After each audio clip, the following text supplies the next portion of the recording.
Y'all, Heather came, she saw, and she conquered in more ways than one.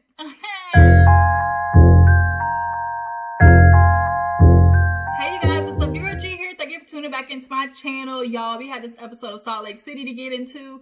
It definitely was entertaining for me. I mean, the episode itself was a little yang, but there definitely was a couple of funny moments in there, and we're going to talk about them.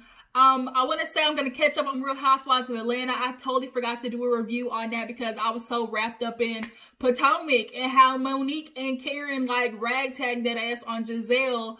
And totally forgot to review Atlanta. I will say so far with Atlanta though, I think Drew was gonna come with the come on a lot more than people thought she was. They thought, oh, Drew, who is she? Like, is she really gonna be able to bring it? And I'm feeling like her relationship with Ralph is definitely gonna be on the forefront of this season of Atlanta. After seeing the way Ralph treated her on their anniversary dinner, it is straight up, you know, valid to say that he's an asshole. And not only an asshole, but he's a dick. Like one of those dudes that you call him out and it's like, but I didn't do that. But what do you mean? And it's like, but you, like you were the one with the problem. Like Ralph really sat there at that anniversary dinner and wanted to make disappearing for 3 days not a problem. And you didn't want to have an explanation for it. Man, Ralph gotta go. I'm telling you, Drew, like Sweetie said, back to the streets. That's where Ralph gotta go. But yeah, so yeah, that's Atlanta Housewives. Like I said, I'm gonna get into that. But we gotta talk about Salt Lake City because Heather's becoming one of my favorites. It's just something about Heather and Whitney, that duo I really enjoy. But Heather said, look, I'm gonna give me something today, okay? And I don't care what these little Mormons got to say. I ain't have my bike blown out in a minute, and you know, here comes this hot chocolate on a platter. I guess I'm gonna take a sip. Okay, y'all, she killed me this episode, so let's go ahead and talk about it. We open up the episode for Salt Lake City with Jen and Whitney doing like a little hot tub scene. Jen is so extra. Like, she wants to be the fashion queen of Salt Lake City. We'll let you have it, Jen. Okay, whatever. She comes out in a fuzzy jacket, fuzzy boots, and then a skimpy ass bathing suit, and then turned around and had a nerve to be like, just a little bit of booty. I said, bitch, where? You plumped up everything on your body except your ass. Like, the lips, the cheeks, the boobs, and then you just left your ass alone? Okay, I guess maybe you never went back for that consultation. So she sits in the hot tub and Whitney's talking about her birthday that she does for her husband. She goes all out and she says, you know what, I do this for this man because he, you know, lost so much for me, the church, the relationship with his kids, you know, his ex-wife. You know, he been through so much. And I was like, the way she said it was kind of like, oh, he had to go through so much for me, as if like what y'all did was like amicable. Like he had an amicable split with his ex-wife. And it's like, but no, he cheated. Like, so basically you're rewarding him because he cheated, like, or he cheated with you, or like, the logic to me was weird. But nonetheless, you know, she wants to be there for her man and show him a good time always, and I can't fault her for it. That's probably why they're, you know, they're doing so well. Like, I think some people do find a love for them that is more suitable, that is not their current partner, but they find them in a wrong way. So yes, Whitney and her husband might have been, you know, a good match and probably more suitable for each other. It's just they found each other in a not so suitable way, you know? So, nonetheless, Whitney's talking about the party, and of course, Jen wants to take it to Mary. She wants the conversation to always be about Mary, so she got a scene.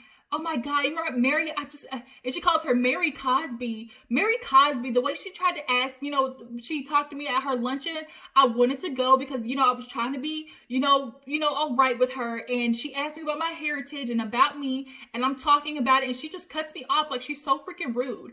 And Whitney's like, look, I like Mary. And you could tell when Jen was talking, Whitney was very much uncomfortable and didn't want to be in a situation where it's like, I gotta listen to you talk shit about Mary, and then when I go to Mary, I gotta listen to you talk shit about Jen. Like, she's trying to stay neutral, and I can appreciate that about Whitney. You can tell she never there's never been a moment yet where she's talking about the other person or joining in on the other person talking shit about the opposite. So she's like, look, we're going to have this party. Mary's not going to be on the party bus because Mary, she's a pastor. She's not doing all the fun stuff, or at least in public. At least in public. But she will not be joining the festivities. But Jen will. She does a party bus every year. She goes all out. So Jen, I'm going to need you to get over this Mary situation because you're really putting 20 on 10.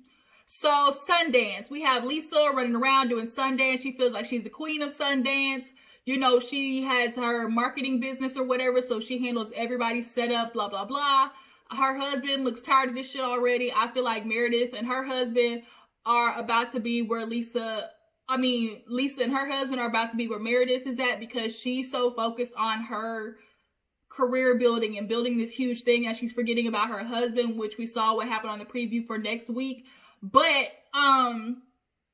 nonetheless, Lisa in this myself and me spiel is really getting old and it's rubbing me the wrong way. And she was talking about, that's why I love the Mormon community so much, because there's always just a search and a progression to your best self. You know, I love that about myself. Like it's like nobody knows my story. Yes, you see Lisa me now, but I know there's more to her, because she's talking about she's the youngest of 6 kids. My guess is she went through a lot of shit. And because she's the youngest of 6 kids, it never was about her. That's why she always speaks so much about herself, because when you're the youngest of 6 kids, you're a forgotten child. Like, so for her, like, they're always talking about herself. And, you know, I just love that about myself. And, you know, I'm always striving for the best I can be. And, you know, that's why I love the Mormon church. Like, they just think like you could always be the perfect self. And it's like, perfection doesn't exist. Yeah, you can try to be your best self, but perfection doesn't exist, Lisa. It doesn't, okay? It doesn't. But you do you, boo-boo. So she's setting that up. Her kids are trying to reach her, call her. She, like, declined. I'm like, well, damn, you can't even answer for 20 seconds? Okay. So while that's happening, we have Whitney and Heather have a cute little scene. Heather and Whitney go out to the bar, or did they go to the party first? I think they go to the party first. Yeah. Okay. No. Okay. So first, oh Lord, I had to put my hair up in a clip. It was getting a little frizzy. So actually what happened first was they do the party for Whitney's husband. They have the party bus. It's getting lit. You know, think about these little undercover church folks. They definitely are the wildest of the wild. Okay. They always have a freaky side. Okay. Freak come out at night. What freak come out at night? You know, Houdini. If real ones know where that's from. So, this piece of hair, what is going on back here? Thank you. So, Heather is talking about, you know, this is why I love Whitney. She's so much fun. You know, this is why him and her got together, because she's decades younger, decades more fun. And I was like, the way she said it, I was like, so basically you're saying he cheated on his wife because Whitney was younger and he wanted a freak. Like, that's what I got out of that situation. I know you were trying to compliment Whitney, but other people who see this are basically going to see what you said as, so basically he got with her because she was younger and a freak and could spin around on a stripper pole. That's what we got out of that. I'm just letting you know, Heather, that's what that context is going to come to. So it was fun though. She was swinging all on the stripper pole, putting the pussy in his face, okay, and they was drinking. So then we see the wealthiness of, you know, what Real Housewives is supposed to be, because when they pull up to Miss Kathy's house, Miss Kathy house was fat, P-H-A-T, fat. Like, and it was so beautiful. The snow was out there. Like, she lived in a log cabin-ish house. And she's like, if you ask me, Heather and Whitney both like, if you ask everybody else, it really is Kathy who's queen of Sundance, but don't tell Lisa. I definitely think Lisa crowned herself queen of Sundance because she needs that title. She needs to feel like she's accomplished something. So you do you, boo-boo. That's how you want to feel. But from the looks of it, Kathy definitely looks more like queen of Sundance than you. But that house was nice. They come in, they drinking and everything, having so much fun. And then Mary Cosby shows up. Now, of all the looks that Mary has had on the show, I really like this one that she came to Whitney's party in. So she's coming and she's basically like, okay, I'm not gonna have it be this whole awkward thing with Jen. Like, I'm gonna go ahead and talk with her because we're always gonna be in the same circle. So let's go ahead and get it out the way. So she goes over to Jen. Jen looks nice in her little fur, whatever, mink, chinchilla, whatever you want to call it, fox. And she's like, hey girl, what's up? She's like, how are you feeling? She's like, well, I'm feeling some type of way about the luncheon. She's like, you asked me a question. You asked me to talk about myself. And here you are, being rude, cutting me off. And they did the flashback. From the flashback, I don't think it was necessarily a cutoff. Like, she just cut her off in the middle of speaking. I think it was just like an interjection that Jen didn't like. So, or interjection that caused more disruption in Jen's, story. But Jen, the way you keep going on with this is really getting annoying because, like, the situation that this all started from, if we go back to all this ever started was from this girl saying you smell like hospital. Yeah, what Mary said was rude and she probably could have apologized and did it right there. But also you could have apologized for calling her a grandfather MFer. Like Mary said, she's like, you called me that at the party. She's like, no, what are you talking about? And now Mary's like me, like, bitch, what? You don't remember saying that? Because the whole party heard it. Like, the whole party heard it. So now in her confessional, she's like, bitch, I'm done with you. First of all, can we talk about Mary's wigs or weave? Like, can somebody fix it? Please, God. Like, I know it ain't nothing but white people in Utah, but finally it's one black person married that can help you because Jesus take the wheel. But Jen is going to sit there. She wouldn't act like Boo Boo the Fool. Like, she doesn't know that she said it. You said that with some gumption, Jen. You know you said that shit. You know you said that stuff. That came full chest poked out. Like, girl, you can't tell me you didn't know you said that. And so her confession, she tries to clean it up like, I didn't say nothing to Mary because I know I didn't speak to Mary all night, but could I have said it to somebody else? Yeah, it's possible. Bitch, miss me with that. So Mary's like, okay, I'm a factual person. I'm not going to say nothing unless I heard it or seen it myself. But, let's just get it right here, okay? It's over with. So Mary's pretty much trying to give her, like, the whatever, like, I'm going to dead this right here and we're going to move on. So the party goes on. It's cool, whatever. Whitney and them get drunk, have fun. I guess stay the night at the woman's house. So the next day, that's when Heather and Whitney go out to the bar and they talk about everything, the party the night before and how everything was so, I'm trying to brush this piece. It is like annoying the piss out of me.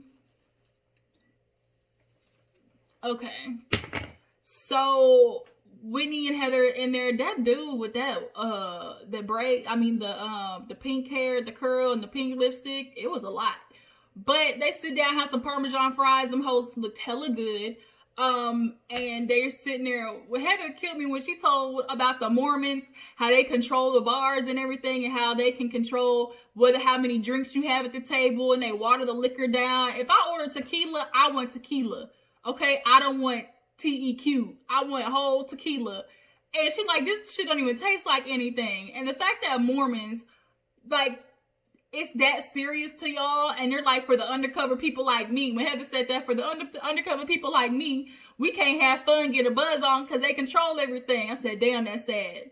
So Heather and Whitney start talking about, her love. Like, Whitney, she's like, do you feel happy? Do you feel like this is the one? And she's like, yeah, I truly do. And she's just like, that makes me so emotional because I didn't do that. I didn't marry for love. I didn't marry for, like the true feeling of wanting to be with somebody. I got with him out of faith and out of lifestyle, which a lot of people do. And especially a lot of people in Utah are going to do. You get with somebody who can afford you a lifestyle where you stay at home, play mommy, pregnant, bare feet, taking care of kids. But after a while, that shit's going to get old. And she's like, I regret 15 years of my life. And what happens is a lot of people stay because they got the kids. And it's like, of course you don't regret the kids, but it's like, dang, besides the kids, what else did I get out of this marriage? Like, what else? Like, I wasted my time. Like, I could have been building, like, had that experience. Like she said, hell, I could have been out there dating, sleeping with a whole bunch of men, figuring out what I like, what my, what turns me on. Like, a lot of these people, I'm sure, are having bland ass sex. They're probably having boring ass sex. They're probably not even really exploring their sexuality. Like, I feel bad. I really do feel bad for some of these Mormon people. But Heather, I need you to get out there. Like Whitney said, you're starting to make excuses. She's like, I went on Tinder. I tried to do it. I really did. But every time I try to show myself, my hand gets slapped. And Whitney's like, you're making excuses. Like, you need to make sure, like, you get out there. And if you ask me, y'all, something happened in Heather's marriage where that man was demeaning her. He was dogging her. He was telling her a whole bunch of negative shit, because the way she so easily defames herself, I feel like she's trying to do it before somebody else does. You can tell she's at an insecure spot in her life. Hold on, y'all. Let me fix this chair. You know how this chair always be sliding down. All right, so we're talking about Heather. So I really feel like in Heather's marriage, I think that he dogged the fuck out of her. I think that he was trying to make her feel like she couldn't go anywhere else. And so he probably was telling her, you know, you ain't shit without me, because the way that she, like, defames herself, like, oh, nobody's gonna love me, like, nobody's gonna know my true self, I'm divorcee with 3 kids, like, nobody's gonna want that, like, I'm basically a sin in this, community, I can't date anybody from Utah. And part of it, I know it's true, and part of it, I also feel like it's something that is an insecurity for her, and she's, like, exuding that. Like, you need to start with confidence. You need to start, exuding, like, I don't care what you mofos think, like, I know I'm a good woman, and I'm sure she is, and I'm sure Heather would be down for, for the BDSM and for the threesomes and for all the itchy gitchy yaya. Like, I really feel like Heather would be a good one to marry, but you gotta make sure you're putting, positive energy out there first. Like Whitney said, put the energy out there and it'll come back to you. It'll come to you like when you least expect it. But the fact, like, every time Heather has talked about herself has always been in a negative way, is really making me feel like that man in that marriage was really dogging her out. Like, y'all tell me what you think. Do y'all feel like he was doing something like that? I don't want to put it out there, but that's just the vibe I'm getting. When women typically do that, it's because they've had a husband or a man that was doing it to them. So it's like, I'm going to beat them first type situation. I'll be on my Yana Dr. Phil shit. I knows, okay? I got a PhD myself. So yeah, that's how I'm getting out of that. So, after Sundance, we see Brooks. Y'all, Brooks is such a brat. Like, I like him, but don't like him. I have a love-hate relationship with him. He has the Marks Brooks, like, sweatsuit or something that was in that lady's store. Y'all, I'm thinking Brooks is about to be out here with the whole shindig. I see he got Marks Brooks sweats that somebody could have sold that pattern on, who's an amateur sewer. And it just goes to show what connections get you and privilege, because that shit was so whack. It was what Kyle Richards did, putting your name on something and putting it out there like it's yours. Like, that shit was so whack. But he killed me in the confessional. He's like, oh my God, like, I used to watch Sundance and I can't believe, I'm here. Like, I don't even know how I got here. And he caught himself and he was like, well, I do know how I got here. It's my mom. But you know what I'm trying to say. I was like, yeah, bitch, catch yourself. You know how you got here. But the problem is Meredith is going, but the dad's not. The dad, I don't know whether he's going because not coming is because Meredith is there, or is he not coming like to try and punish Meredith? Is he not coming because he's, placing work above his child? Like, which one is it? But I feel like it's a little bit of both, because you can't tell me as a dad, your son's first fashion show, like, nothing should come before that. You could take off work. I'm sure you knew about that event. So why was it not important for you to take off work? Which is then making me then feel like it has more to do with Meredith. So they actually end up showing late to the fashion show because the damn toilet bust, the dog shit all in the hallway. Like, Brooks didn't have time for it. He left. So, I'm sure they had a nurse or a cleanup crew to clean that shit up. Rich white people shit. So they get there. Whitney's walking. Meredith had her jewelry in there. And, it basically just ends the episode with Brooks, getting that video from his dad, talking about, conquer the world. You go for it. Everything's yours. And he's just kind of like, I'm pissed off. Like, you could have came, like, why are you not here? And Meredith is feeling guilty because she's like, I want my kids to know that I love them so much and I do the best for them. And, maybe I was selfish and, as parents, we didn't think about how this would affect the kids. But it's like, I feel bad that Meredith's taking that on because, no, that's not you, that's Seth. Like, Seth should have known better. Seth should have known as a dad. like to be there for his kid. And that's, you know, completely independent of you. So that's kind of where the episode ends. And next week we see Lisa and her husband get into it. And then we see Brooks talk to his daddy like, you effed up. So y'all tell me how you feel about this episode. Oh shit, y'all forgot the most important part. Jen had that party. Jen had the party, and we had Lala and Katie come from Vanderpump Rules because they know Whitney.